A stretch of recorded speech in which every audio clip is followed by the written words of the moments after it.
मिलावट का खेल, सिस्टम भी फेल। नमस्कार, आप देख रहे हैं सवाल आपका। मैं हूं कायनात अंसारी। जो चीज आप खा रहे हैं वो शुद्ध हो, इसकी कोई गारंटी नहीं है। खान पान की चीजों में मिलावट के रूप में लोगों को धीमा जहर परोसा जाता है और मिलावट हो चांदी काटते हैं, क्योंकि मिलावट के तंत्र में शामिल ये लोग जानते हैं कि उन्हें पकड़ने वाला तंत्र कितना ढीला और सुस्त है। जब तक कार्रवाई की आंच इन तक पहुंचेगी, ये लोग अपने बचाव के सारे बंदोबस्त कर चुके होंगे।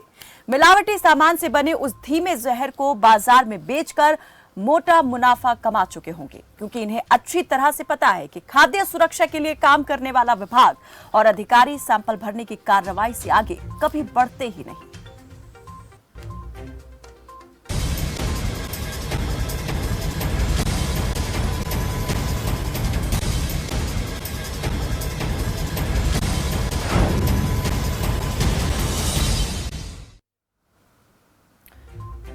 तो पिछले कुछ सालों में मिलावटी, दूषित, घटिया और नकली ब्रांड वाले खाद्य पदार्थों की मात्रा बढ़ी है। त्योहारी सीजन में तो खाद्य पदार्थों में मिलावट और घटिया गुणवत्ता का ये खेल चरम पर होता है। भ्रष्ट तंत्र और मजबूत निगरानी ना होने से मिलावट का ये धंधा धड़ल्ले से फल फूल रहा है।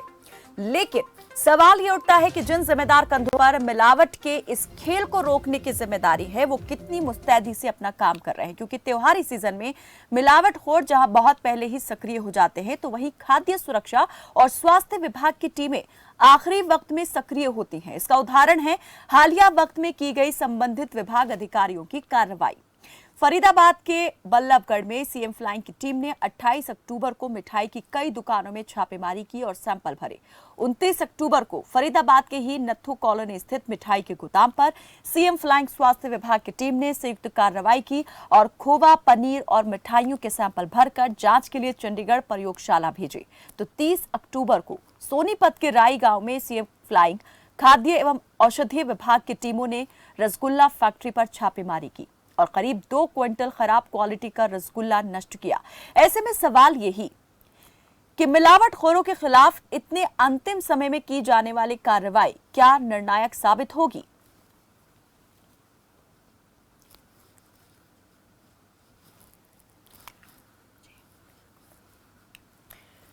तो इस कार्रवाई को लेकर सवाल उठे हैं, क्योंकि जब तक जांच रिपोर्ट आएगी तब तक इनका धंधा यूं ही चलता रहेगा। आखिरी वक्त में की जाने वाली कार्रवाई कितनी फलदायी साबित होगी? क्या मिलावटखोरों पर शिकंजा कस पाएगा? उनके खिलाफ वक्त रहते कार्रवाई हो पाएगी? क्योंकि जब तक कार्रवाई की आंच इन तक पहुंचेगी तब तक हो सकता है बहुत देर हो चुकी हो। ये अपना काम कर कर सफाई से निकल भी जाए और विभाग जो है सिर्फ देखता ही रह जाए। इससे जुड़े कुछ सवाल हम भी लेकर हाजिर हुए हैं। पहले डाल लेते हैं उन सवालों पर नजर, उसके बाद करेंगे विशेषज्ञों से बातचीत। तो खाद्य पदार्थों में मिलावट के धंधे पर आखिर रोक क्यों नहीं लग पा रही है? लचर कानूनी कार्रवाई में देरी, कौन है इसके लिए जिम्मेदार? खाद्य सुरक्षा अधिकारियों की कार्रवाई पर क्या है आपकी राय? मिलावटी तंत्र को तोड़ने में सरकार या सिस्टम, किसका अहम रोल? और त्योहार सिर पर छापेमारी जारी, रिपोर्ट के इंतजार में क्यों टल रही कार्रवाई? सबसे बड़ा और अहम सवाल यही कि रिपोर्ट के इंतजार में क्या कार्रवाई को टाला जा सकता है? क्यों कार्रवाई टाल दी जाती है? क्योंकि अगर वक्त रहते कार्रवाई हो जाए तो इस तरह की चीजें जो है बाजार तक ना पहुंच पाए, जो लोगों की सेहत है उससे खिलवाड़ ना होने दिया जाए। नंबर आपके सामने, आपकी टीवी स्क्रीन पर फ्लैश होते रहेंगे। इन नंबर पर कॉल करके आप सीधा हमारे साथ इस कार्यक्रम में जुड़ सकते हैं। अपनी बात, अपनी राय, सुझाव हम तक पहुंचा सकते हैं। आपके साथ आज सवालों का जवाब देंगे हमारे साथ जुड़े हुए एक्सपर्ट्स।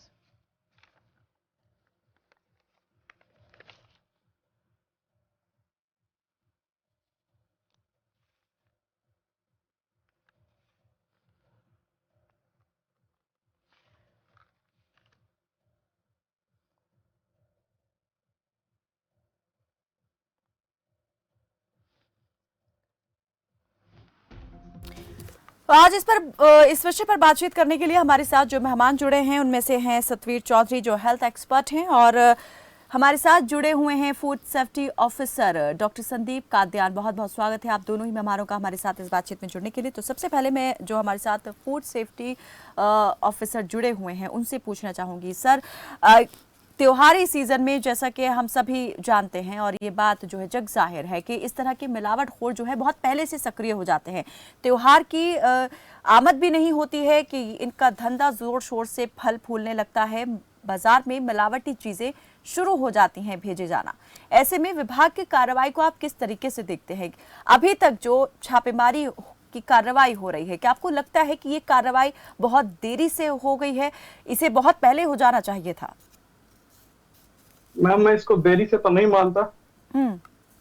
एक्चुअली 2 महीने पहले से ही विभाग ने ये कार्यक्रम चला दिया था, शुद्ध का युद्ध। बट एक्चुअली ग्राउंड रियलिटी ये है कि डिपार्टमेंट के पास ओनली पूरे हरियाणा में 3 फूड सेफ्टी ऑफिसर्स ही हैं, और बाकी जो 10 डेपुटेशन पे डॉक्टर लगा रखे हैं जिनको 2-2 डिस्ट्रिक्ट दिए हैं। जब एक ऑफिसर 2-2 डिस्ट्रिक्ट में काम करेगा तो उसकी पहुंच जो है वो वैसे ही कम हो जाती है।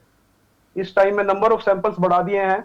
और बाकी जहां तक मैंने अभी देखा, आपके वीडियो में भी आप कह रहे थे कि अगर रिपोर्ट का कुछ जिक्र हुआ था, रिपोर्ट आने में टाइम लगता है, लेकिन फूड सेफ्टी ऑफिसर के पास एक मौके की सिचुएशंस को देखते हुए उसको उसी टाइम डिस्कार्ड करने की पावर है। वो उसको उसी टाइम, और आपकी वीडियो में भी मैंने देखा काफी मिठाई वो डिस्कार्ड करा भी रहे हैं। कुछ एक जगह पर तुरंत कार्रवाई जो है इस तरीके की चीजों के अगेंस्ट लाई गई है, जैसा हमने तस्वीरों में हमने दिखाया कि जो रसगुल्ला था, मौके पर वो 30 क्विंटल रसगुल्ला पाया गया था, जिसमें से 2 क्विंटल रसगुल्ले को ही नष्ट किया जा सका। बाकी के बचे हुए सामान को नष्ट करने की बात कही जरूर जा रही थी, लेकिन वो नहीं किया गया एट ए टाइम। तो ऐसे में हम सवाल यही कर रहे हैं कि इस तरह की चीजों पर कितनी तेजी से कार्रवाई होना जरूरी होता है। जैसा आपने बताया कि फूड सेफ्टी ऑफिसर्स जो हैं उनकी संख्या बहुत कम है, इसलिए इस तरह के मामलों में कार्रवाई में देरी होती है। तो जब सैंपल भरे जाते हैं तब दुकानदार के खिलाफ जो अधिकारी कार्रवाई करते हैं वो किस तरह की होती है? सिर्फ सैंपल भरे जाते हैं या उनके दुकान में जो कुछ सामान बन रहा होता है उसके बेचने और बनाने पर भी रोक लगा दी जाती है? अगर फूड सेफ्टी ऑफिसर को डाउट है तो उसका सामान वहीं पे सील कर सकता है।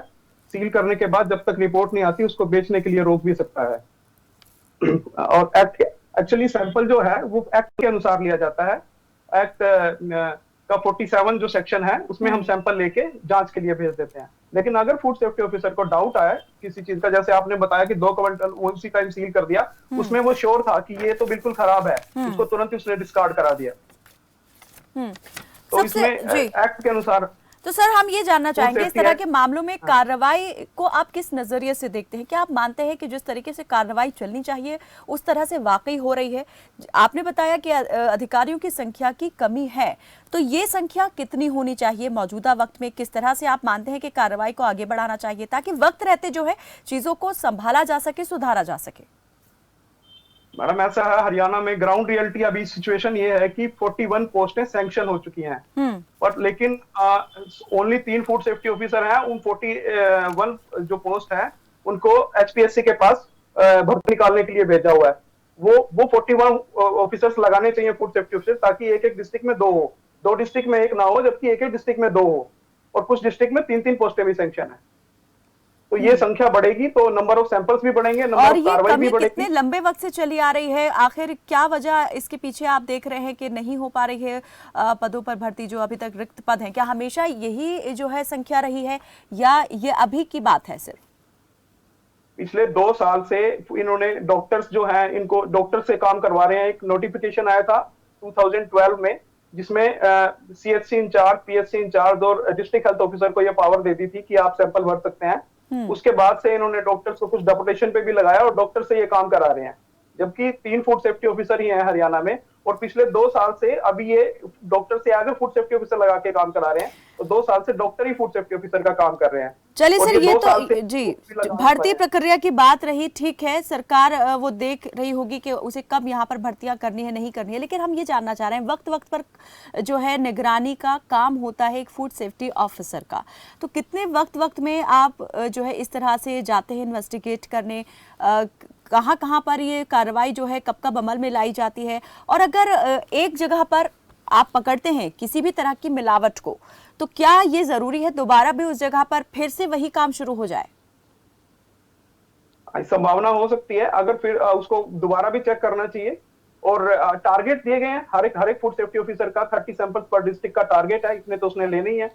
इसके अलावा सर्वे चलते हैं हमारे, मिल्क सर्वे है, ऑयल के लिए सर्वे चलाते हैं, घी का सर्वे चलता है। अभी जैसे ये शुद्ध का युद्ध में मिठाई के लिए सैंपलिंग का सर्वे चल रहा है।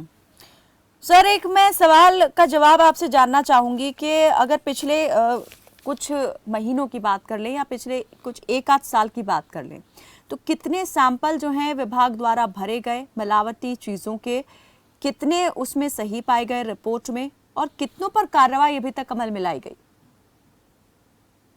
अराउंड 3000 के करीब पिछले एक साल में सैंपल लिए हैं फूड सेफ्टी ऑफिसर्स ने, इन 10 डॉक्टर्स ने और 3 फूड सेफ्टी ऑफिसर्स ने, और तकरीबन 600 के करीब ये एक समाचार पत्र का जो मैं डाटा आपको बता रहा हूँ, 600 के करीब उसमें से जो है वो फेल थे, और इनमें से जो सब स्टैंडर्ड आते हैं उन पे कार्रवाई जल्दी हो जाती है, क्योंकि वो उस पे 90 डेज का ही टाइम है, 90 डेज में ही वो डिसाइड करना होता है। एक्चुअली एक्ट के अनुसार हम उसकी कंप्लेंट डाल देते हैं और इसमें एडीसी को पावर है, एडिशनल डिस्ट्रिक्ट मजिस्ट्रेट को फाइन लगाने की। तो वो अगर ब्रांडिंग का कोई इशू है तो ब्रांडिंग के हिसाब से 3 लाख तक का फाइन लगा सकता है, और अगर सेक्शन 52 में और सेक्शन 51 में अगर वो उसका स्टैंडर्ड का कोई इशू है तो उसको 5 लाख तक की पावर है, 5 लाख तक का फाइन लगा देता है, और अगर कुछ मिसलीडिंग का मामला है तो उसमें 10 लाख तक का भी फाइन लगा सकते हैं। ये केसेस तो हमारे बहुत जल्दी डिसाइड हो जाते हैं, और कुछ केसेस जो हैं वो अनसेफ इंजीरियस टू हेल्थ के जो आते हैं वो सीजीएम कोर्ट में डालते हैं, उसकी प्रक्रिया थोड़ी लंबी हो जाती है। चलिए सर, जो अभी आपने बताया कि उन केसेस की प्रक्रिया लंबी हो जाती है, कितनी लंबी हो जाती है, क्यों हो जाती है, इस पर मैं आपसे करूंगी बात।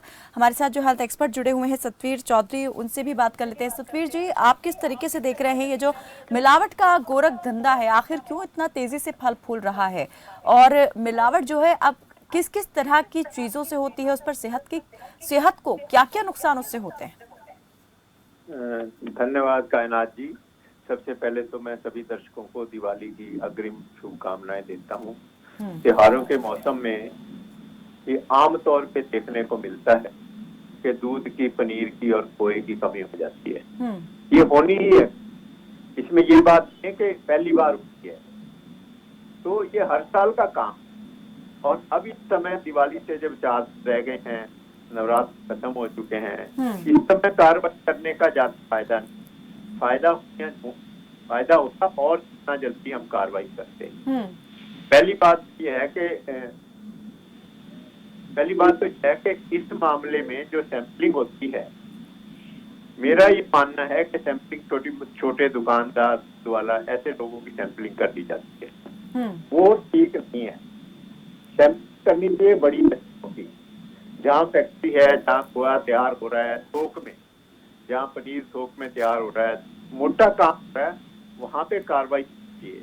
लेकिन ये विडंबना है हमारे भारतवर्ष की, हमारी व्यवस्था की, कि इंस्पेक्टर या सेफ्टी अफसर से ऊपर का जो मामला है उसमें मंत्री है, विधायक है, उनसे सीधे संबंध होते हैं फैक्ट्री वालों के। और बड़ी बड़ी जो दूध की दुकानें हैं, जो बड़े बड़े खोया निकालने वाले हैं, जो पनीर निकालने वाले हैं, उनके सीधे मंत्री से और ऊपर लिंक होते हैं।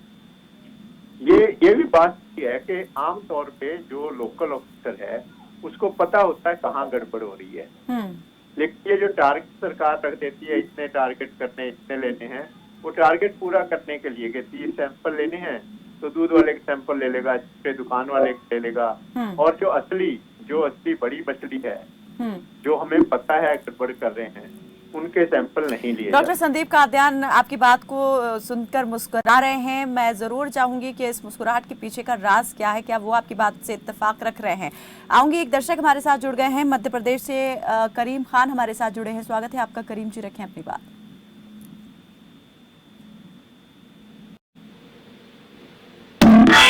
जी करीम जी,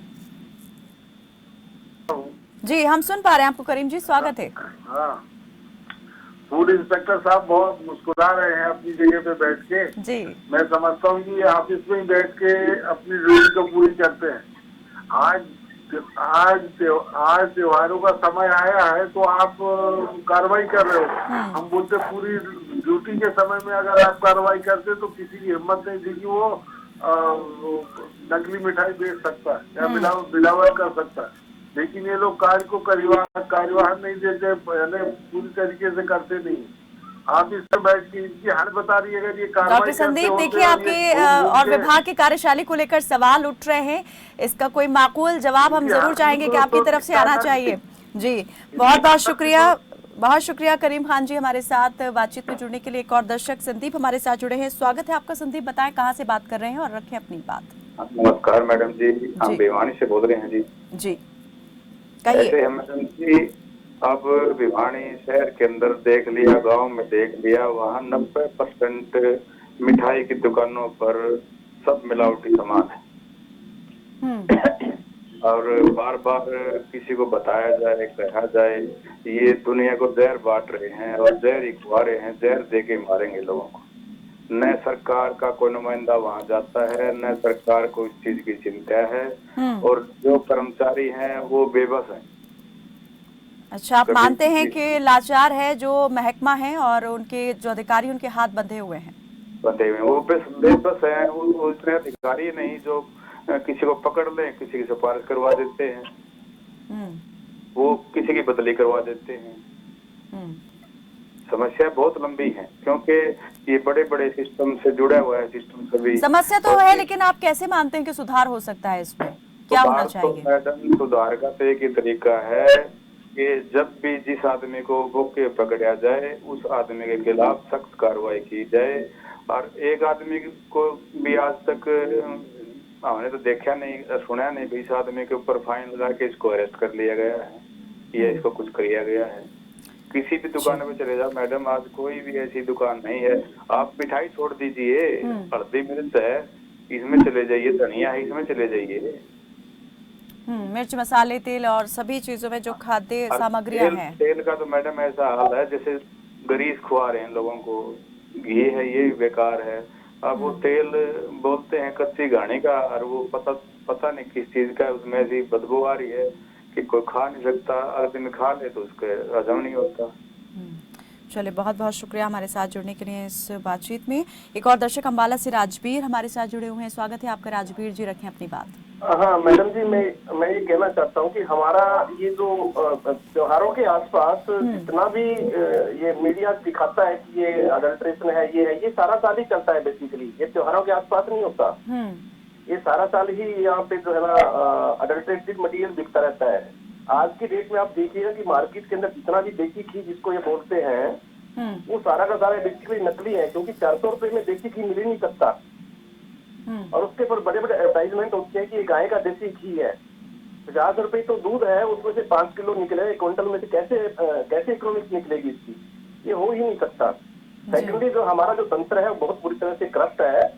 एक एसएचओ की पर्ची के बगैर एक बीड़ी का बंडल नहीं बिक सकता। और हमारे यहाँ तो अफीम बिकती है, जो है चिट्टा बिकता है, पता नहीं क्या क्या बिकता है। और फूड इंस्पेक्टर की आप जो इंक्वायरी करवा लीजिए, हर एक स्टेट के अंदर वो उनकी बड़ी बड़ी कोठियां बनी हुई है, कहाँ से है वो मंथली, कहाँ से आती है? वो कार्रवाई कर ही नहीं सकते, वो सब करप्ट लोग हैं। जब तक वो नहीं कुछ करेंगे तो तंत्र क्या करेगा? ये त्योहारों के आसपास भी लगता है कि मावा नकली है, ये नकली है, वो नकली है। एक्चुअल में हमारा जिसको ग्राउंड लेवल से जब तक हम इसको नहीं काटेंगे तब तक नहीं हो सकता। जब तक लोगों का जमीर नहीं जागेगा तब तक कुछ नहीं कर सकते।